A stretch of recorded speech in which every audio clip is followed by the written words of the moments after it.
DOJ, going against New York, but we're going against a lot of other places too. We want to bring safety to our cities, but that's going to be a pretty routine filing with other cities too. As you know, we've started numerous lawsuits with other cities. We want to bring safety. We've got to get the criminals out, and we're doing it in record numbers. Sir, are you hoping Todd Blanche gets on Gaza in negotiations? Yeah, Gaza, they pulled out of Gaza. They pulled out in terms of negotiating. It was too bad. Hamas didn't really want to make a deal. I think they want to die, and it's very, very bad. Are you done with and it? it got to be to a point where you're going to have to finish the job. They really, they asked for things. Don't forget, we got a lot of hostages out. So now we're down to the final hostages, and they know what happens after you get the final hostages. And basically, because of that, they really didn't want to make a deal. I saw that. So they pulled out, and they're going to have to fight, and they're going to have to clean it up. You're going to have to get rid of it. out of his meeting with Ghislaine Maxwell? What are you hoping Todd Blanche gets out of his meetings with Ghislaine Maxwell? Well, I don't know about the meeting. I know it's taking place, and he's a fantastic man. He's a great attorney, and people should really focus on how well the country's doing, or they should focus on the fact that Barack Hussein Obama led a coup, or they should focus on the fact that Larry Summers from Harvard, that Bill Clinton, who you know very well, and lots of other friends, really close friends of Jeffrey Summers, should be spoken about. Because, you know, Jeffrey Epstein should be spoken about. And they should speak about them, because they don't talk about them. They talk about me. I have nothing to do with the guy. Are you considering clemency for Ghislaine Maxwell? Are you considering Easy. Will you do any business deals with the UK? Yeah, I'm going to meet with the Prime Minister right now. We're going to be over there in about 6 hours. We're meeting with the Prime Minister tonight. We're going to be talking about the trade deal that we made and maybe even improve it. Are you considering clemency for Ghislaine Maxwell? Are you considering clemency for Ghislaine Maxwell, sir? I saw homeless people sleeping right outside the gates of the White House. Are you concerned about that? I think it's terrible, and we'll have them removed immediately. We do remove it. We've got to get the mayor to run this city properly. This city has to be run. You know, I have the right to take it over, and I think it's terrible. Where are they? Where did you see them? Just right outside on Pennsylvania Avenue. Near the Treasury. Right across the street from Lafayette Park. President, have you heard about Todd Blanche's interview with Ghislaine Are you still disappointed in President pardon or clemency for Ghislaine? Well, I don't want to talk about that. What I do want to say is that Todd is a great attorney, but you ought to be speaking about Larry Summers. You ought to be speaking about some of his friends that are hedge fund guys. They're all over the place. You ought to be speaking about Bill Clinton, who went to the island 28 times. I never went to the island. Do you maintain you did not write a letter for Jeffrey Epstein's birthday? I don't even know what they're talking about. Now, somebody could have written a letter and used my name, but that's happened a lot. All you have to do is take a look at the dossier, the fake dossier. Everything's fake with that administration. Everything's fake with the Democrats. Take a look at what they just found about the dossier. Everything is fake. They're a bunch of sick people. Where did you see the people laying outside? Right across the street from Lafayette Park, sir, towards 15th. We'll take care of it. Are you hoping to meet with President Putin for bringing hostages home? What are the alternative methods to bring hostages home from Gaza? Well, we got a lot of them out, and it's I've always said those last 10 or 20 are going to be the toughest, because Hamas knows what happens when they don't have any bargaining chip. And they really broke a deal. They broke a deal, and you're going to have to do what you have to do right now. It's a terrible thing. And I always knew that. I said, when you get down to the last one, they're not going to be able to make a deal. Would you consider a pardon or a commutation for Ghislaine Maxwell if she It's something I haven't thought about. It's really something. It's something I'm allowed to do it, but it's something I have not thought about. But you wouldn't rule it out, sir? Why has the dollar fallen so much, and are you concerned about that? Well, you know, I'm a person that likes a strong dollar, but a weak dollar makes you a hell of a lot more money. Hate to tell you, I don't know if you study it, but I study it. And if you look at the yen, I went to Penn and worked, so I know this. You understand? Absolutely. Oh, you did go to I Japan. went to Wharton, yes, Well, sir. that means you're a smarter guy than I even thought, and I know you're smart. So when we have a strong dollar, one thing happens. It sounds good. But you don't do any tourism. You can't sell tractors. You can't sell trucks. You can't sell anything. It is good for inflation. That's about it. And we have no inflation. We've wiped out inflation. But it's an interesting question. So I will never say I like a low currency, but you remember the battles I had with the yuan, with China and with Japan, Japan being the yen. They always wanted a weak currency. They're trying to get a weak currency now. Now, it doesn't sound good, but you make a hell of a lot more money with a weaker dollar. Not a weak dollar, but a weaker dollar than you do with a strong dollar. And the first people that are going to notice it are the manufacturers of trucks and various other things. Like, look at Caterpillar, how well they're doing now. When you have a strong dollar, you can't sell anything. It's only good for inflation, and it's good psychologically. It makes you feel good. But with that being said, I love strong dollars, but you make your money with a currency. And I had so many different fights with President Xi, between Japan and China. All they want to do is have a weak currency. They're always fighting for a weak currency. And that's how they really dominated over the years. So when I see it down there, I don't lose sleep over it, let's put it that way. In fact, sometimes I go to sleep very happy. You understand? Do you agree with me? I agree with a lot of what you said, Mr. President. Do you think it makes any easier to impose your tariff with that lower dollar? Because I think it makes it easier even for tariffs, yeah. And it makes the tariffs worth much more. And it's easier to pay off debt. And it's easier to get a low interest rate, too. There are a lot of good things. It's hard to explain to people. The headline, Trump wants a weak dollar. It's not a weak dollar. You take a look at the history of China over the last 20 years. All they do is fight for a weak currency. Look at Japan when they were really doing well. They had a very weak currency.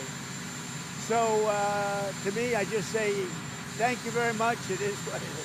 President, what's your comment on have you given up on a Gaza ceasefire? Well, the Gaza situation, and I said this was going to happen when you get down to your last 10 or 20. We got a lot of hostages out.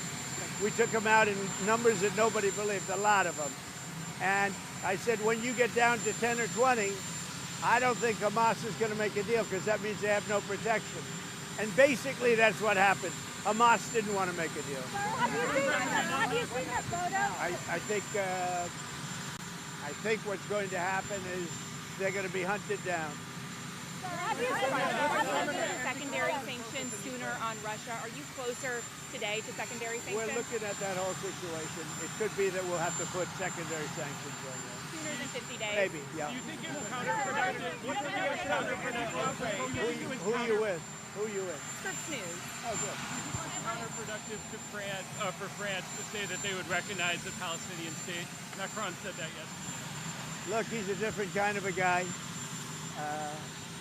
He's okay. He's a team player, pretty much. But here's the good news. What he says doesn't matter. You know, it's not going to change it. Well, he made a statement, France, Macron.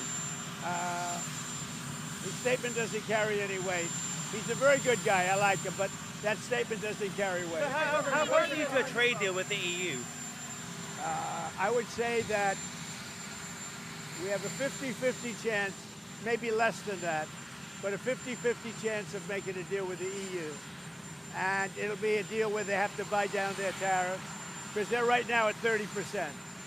And they'll have to buy them down, maybe, or they could leave them the way they are. But they want to make a deal very badly. I would have said we have a 25% chance with Japan, and they kept coming back, and we made a deal, and the deal is, don't forget, Japan's putting up $550 billion. It's a lot of money. And also paying tariffs. The biggest part of the Japan deal, and maybe we get this with EU, maybe we don't, is that we have the right to go in and trade. We have the right. They've totally opened Japan to just to the U.S. That's, to me, the biggest part of the deal. What level of tariff are you looking for, sir? disarmament. You said repeatedly you would like to see further nuclear arms reductions between the United States I and would like to Russia. see that. But the New START treaty is expiring in about 6 months, and it cannot be legally extended. That's a problem. That's a problem for the world. Create a new one. It's a problem for the world. You know, we have restrictions, and they have restrictions, as you know, on nuclear. That's not an agreement you want expiring.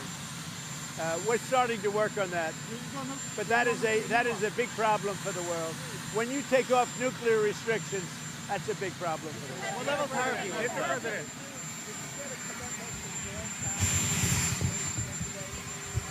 I think that Jerome Powell, I think we had a very good meeting. Forgetting about the building, that's out of control and all that. But I think we had a very good meeting on interest rates. And he said to me, now I don't know if he's going to say this on Thursday or whenever he speaks, but he said to me very strongly, the country is doing well. He said, congratulations, the country is doing really well.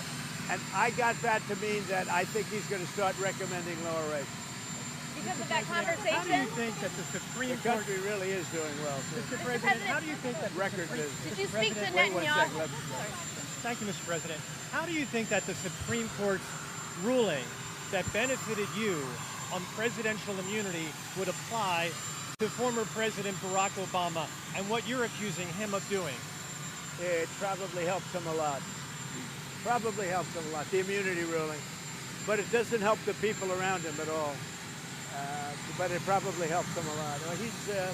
He's done criminal acts, there's no question about it. But he has immunity, and it probably helps him a lot. Okay, trade agreement you're looking to sign too. He owes me big. Obama owes me big. What are the details in the UK trade agreement you're hoping to fine tune with the Prime Minister This this week? week we want to talk about certain aspects which is going to be good for both countries. More fine-tuning, and also we're going to do a little celebrating together because, you know, we got along very well. UK's been trying to make a deal with us for like 12 years and haven't been able to do it. We got it done. He's doing a very good job, good Prime Minister, good guy. We really get along very well. So we're going to meet at Turnberry and we're going to meet at Aberdeen. So two beautiful places. Is there wiggle room in steel and aluminum if they were to budge on digital services tax? Say it. Is there any wiggle room on steel and aluminum in exchange for any budge on digital services? Not a lot, because if I do it for one, I have to do it for all. So on that, steel and aluminum, not a lot. President, can you speak to Netanyahu about aid drops? Mr. President, did you speak to Netanyahu about allowing aid drops in Gaza from Arab countries? Yeah, I speak to him, but I can't tell you what I spoke to him about. But it was sort of disappointing, although I told you. I mean, I told you, when you get down to those last 20 hostages, you get down to that last 10 or 20, it's going to be very hard for Hamas to make a deal because they lose their shield, they lose their cover. We got a lot of them out, a lot of them. We took a lot of bodies out, too. You know, so many of the parents said, please get my son's body back. And we're able to do that. We got a lot of people out, live and people that are not alive. But it was very important to the parents to get their son back, even though they knew their son was dead. Are you going to be able to get the Open Championship back to Turnberry? I think they will do that, yeah. They want Turnberry's rated the #1 course in the world. I think they'll do that, yeah. And are you going to talk to anybody No, about I'm not that going to. over there? It's not about that. I'm going to see it for the first time in years. You were there the last time we went. That's pretty good, right? No, it's the best resort in the world, I think, at Turnberry, and it's one of the greatest courses in the world. We're going to see it. We're going to have, I believe, dinner at Turnberry with the Prime Minister. Then we're going to go to the oil capital of Europe, which is Aberdeen, and we're going to have lunches there. We're going to have a good time. I think the Prime Minister and I get along very well. And you're going to see the Scottish leader too, right? Swinney, John I am. Swinney. I am. What's that about? Well, we have a lot of things in Scotland. I have a lot of love. My brother was born in Scotland, and he's a good man. The Scottish leader's a good man, so I look forward to meeting him. That's all set up, right? Paris Day is exactly 1 week from today, August the 1st. What do you expect between now and next Friday as it relates to your deadline? When you say tariff, not Paris. Paris. Tariff. I think you said Paris Day. No, Paris Day. Well, most of the deals are finished right now. They're finished because we're just going to charge a certain tariff. A lower tariff that I could get. I don't want to hurt country. But we're going to send a letter out sometime during the week. And it's basically going to say you're going to pay 10%, you're going to pay 15%, you're going to pay maybe less. I don't know. But Australia was great. They opened up beef yesterday for the first time ever. And they did it. We didn't know about it. We asked them to do it, and all of a sudden we got a word that they wanted. So obviously they're looking to do something. But Australia. So August 1st is going to come, and we will have most of our deals finished, if not all. We haven't really had a lot of luck with Canada. I think Canada could be one where they'll just pay tariffs, not really a negotiation. We're working very diligently with Europe, the EU, which covers a lot of territory, a lot of countries. And that's the big one right now. We have the confines of a deal with China. But we haven't really, we don't have a deal with Canada.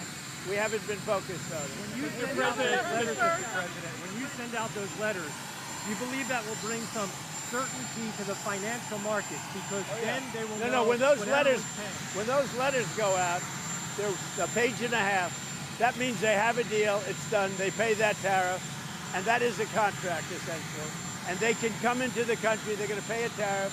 I'm going to keep it minimal. I'm going to keep it, I'm not looking to hurt countries. I could do that too, but I'm not looking to do that. But when that letter goes out, that's a deal. And we'll be sending maybe close to 200 of those letters out. Don't forget, we have a lot of countries. So we're going to be sending out almost 200 of those letters. But once those letters go out, there we have a deal. Now, we sent one to Japan, we sent one to EU, and they came back and negotiated a deal. I think EU has got a pretty good chance of making a deal. With all of that revenue coming in, Mr. President, a lot of money. A lot of money. Our country was a dead country. It was a dead country 1 year ago. Now we have the hottest country anywhere in the world. And don't you feel it? Mr. President, with all of that revenue coming in, tens of billions of dollars, do you think there's the possibility of a rebate to the American public in terms of all of that money? We're thinking about that, actually. We have so much money coming in, we're thinking about a little rebate, but the big thing we want to do is pay down debt.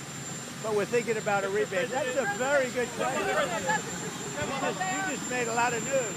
We're thinking about a rebate because we have so much money coming in from tariffs that a little rebate for people of a certain income level might be very nice.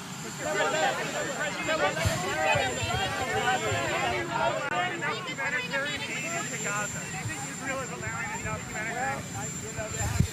Well, they're being blocked by a lot of people. People don't know this, and we didn't certainly get any acknowledgement or thank you, but we contributed $60 million to food and supplies and everything else. We hope the money gets there because, that money gets taken, the food gets taken. We're going to do more, but we gave a lot of money. We gave a majority of the money, and the sad part is that no other country other than us gives anything. Have you spoken to Michael Whatley about running for that North Carolina? I have, yeah. And will he run, do you think? I think he will. So teacher shortages, so what can be done to get... Are you from North Carolina? My father lives there. He'll be a good candidate. What can be done to bring more teachers, more educators into the classroom to alleviate the teacher shortage across the country? We're doing that, and we're doing it strongly. What we're doing is moving education back to the states. The states will run education. When they do it, you're going to have the best education in the world. We'll have 35 or 40 states where it will be as good as Sweden, Norway, Denmark, the top 5 or 6 countries. How do you attract the top talent, the top teachers to get them into the classroom? We're going to get them. We already have them. When we go back to the states with education, you're going to see a big difference. Mr. President, is Ghislaine Maxwell, is that on the table?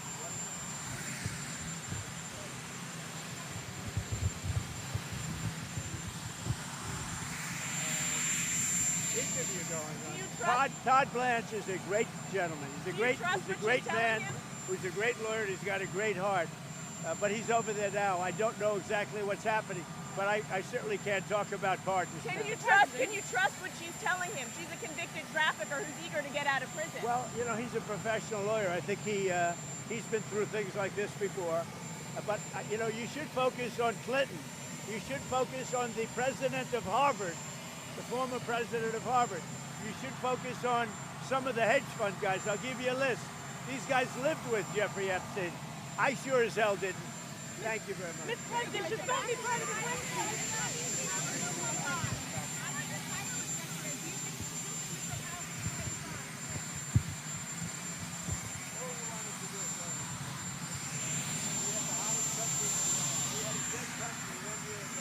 Now we have the hottest country in the world.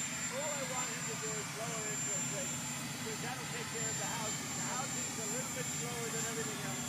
Everything we're 100% done, but the housing because his rate is too high. If he lowers it, we're going to see a housing boom on top of it. We've got the hottest country in the world.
Because you could be a good showman, but he didn't have a physical specimen. It's not going to work. He's got to go into another line. But I've watched him lift 350-pound men over his head and throw him out of the ring. Andre the Giant. He was the real deal. He was MAGA all the way. He said, I wish I got to. He said, I've always loved you. You know, we've always been friends. But he wasn't a political guy. And in the last 3 years, I'd say, he became really political. And he said, I'm so angry at myself for not doing it early. He was happy. But you know, he took a beating. When you look at the life that they lived, he would wrestle sometimes 200 times a year. Think of that. I say, what do you wrestle every weekend? No, he says, sometimes you wrestle every night. And it's hard to believe. But being a friend, I got to see his life a little bit. And his knees were in trouble, his back was in trouble. He was in such trouble, but he was great. He was a great man. He was an incredible showman, and he was really a great friend. And he was a great friend to MAGA. Mr. President, you signed an executive order to help clean up the streets of America yesterday, help get the homeless people into treatment. Can you talk about why this is a common sense approach to help make everybody safer? Well, it is, and right outside we have some tents. I'm getting rid of them right now. You can't do that, especially in Washington, D.C. I talk to the mayor about it all the time. I said, you got to get rid of the tent. You can't have it. When leaders come to see me to make a trade deal for billions and billions and even trillions of dollars, and they come into the tents outside of the White House, we can't have that. Mr. President, it doesn't sound nice, but... Mr. President, you want to see peace in Ukraine. What would it take to force Zelensky and Putin to sit down together, maybe with you? It's going to happen, but it should have happened 3 months ago. Mr. President, Mr. President, should Obama be... Well, Harvard wants to settle, but I think Columbia handled it better. Harvard wants to settle, but you know, they have a very good judge. They have a judge who will almost absolutely rule in their favor, even though it's our case all the way. but they have a very good Obama-appointed judge, and so they'll get a little kick out of that. But ultimately, we win their case. And the bottom line is we're not going to give any more money to Harvard. We're not giving any more money. They were getting $5 billion and $6 billion, $7.2 billion. We want to spread the wealth to other schools.